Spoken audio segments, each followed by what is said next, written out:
빗사머 TV 시청자 여러분, 안녕하세요. 유옥비, 이수옥이 인사드립니다.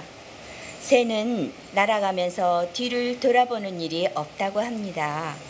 이 말은 과거는 더 이상 존재하지 않고 미래는 아직 오지 않았기 때문에 우리는 오늘 내가 사는 이곳에서 최선을 다해 사랑하며 살아야 한다는 말씀을 전해드리며 동네방네 시간을 시작하겠습니다. 원칙과 규칙.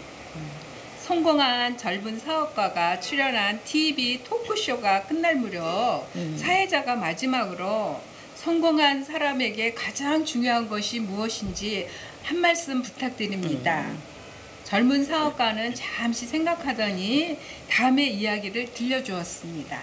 프랑스로 유학 간 한 중국인 청년이 생활이 어느 정도 익숙해진 어느 날 집 근처 버스 정류장에서 이용자들이 알아서 티켓을 사기도 하고 돈을 내기도 하는 완전 자동이라는 것을 알게 됐죠.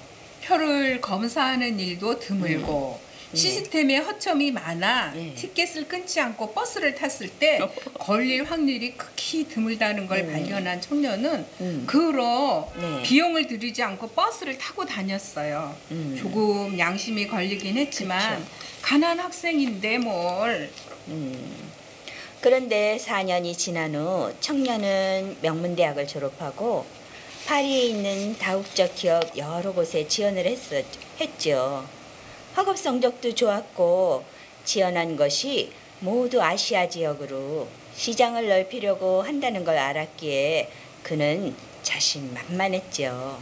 그러나 상황은 기대와 다르게 이력서를 보면 환영하던 회사가 그에게 함께 할 수 없다고 퇴짜를 놨어요. 이런 일이 반복되자 그는 다국적 기업에서 아시아인인 중국인 자신을 차별한다고 생각했죠. 마음이 답답해진 그는 마지막으로 지원했던 회사의 인사 담당자를 찾아가서 자신이 입사하지 못한 이유가 내가 중국인이기 때문이냐고 물게 되었죠. 그런데 인사 담당자의 대답은 놀라웠습니다. 그런 이유로 차별을 하지 않습니다. 게다가 우리가 진출하려는 곳은 중국 시장입니다. 오히려 중국이라면 더 도움이 되겠죠. 그렇죠. 당신의 이력서를 보니 경험도 풍부하고 능력도 있어서 굉장히 인상적이었습니다. 솔직히 우리가 찾는 딱 그런 인재였습니다. 아니 그런데 저를 받아들이지 않는 이유가 무엇인가요? 당신의 신용카드 기록을 확인해 보니 버스 티켓 때문에 3번이나 벌금을 물었더군요. 네, 그런 일이 있었죠. 그러나 그런 작은 일 때문에 신문에 논문을 발표할 만큼 재능 있는 사람을 뽑지 않는다는 겁니까? 그것이 정말 작은 일이라고 생각하십니까?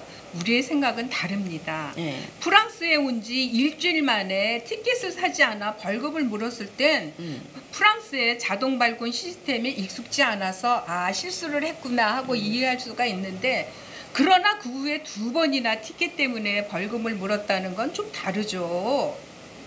그땐 정말 돈이 없었어요. 아니요. 당신 말에 동의할 수 없군요. 제가 그 정도도 모를 거라고 생각하십니까? 당신은 3번이나 벌금을 물기 전이나 후 무수히 버스를 공짜로 타고 다녔어요. 그렇다고 그 일이 꼬리표처럼 따라다녀야 하나요? 왜 그렇게 빡빡한가요? 제가 바뀔 수도 있는 거잖아요. 아닙니다. 당신의 행동은 2가지를 말해주죠. 하나는 당신은 규칙을 존중하지 않았다는 사람입니다. 법률이나 시스템의 허점을 고의적으로 이용했으니까요. 또 다른 하나는 당신은 신뢰할 수 없다는 사람이죠. 우리 회사는 자신감뿐만 아니라 신뢰를 바탕으로 진행하는 일이 참 많습니다. 마치 자동화된 시스템처럼 사람의 양심을 믿고 운영하는 겁니다. 그런데 당신과 같은 사람에게는 이런 일을 맡길 수 없습니다. 이런 이유로 우리는 당신을 고용하지 않을 겁니다. 그는 머리를 한 대 맞은 것처럼 멍해졌습니다. 이것 좀 먹긴다고 어떻게 될까? 나 하나쯤이야. 뭐, 이 정도는 넘어가도 돼. 다른 사람도 다 그러는데 뭐. 라며 우리는 원칙이나 규칙을 어긴 적이 없나 생각해 봐야 되겠습니다. 꽃의 향기는 십리를 가고 말의 향기는 천리를 가고 나눔의 향기는 만리를 간다고 합니다. 인격의 향기는 영원히 간다고도 하지요.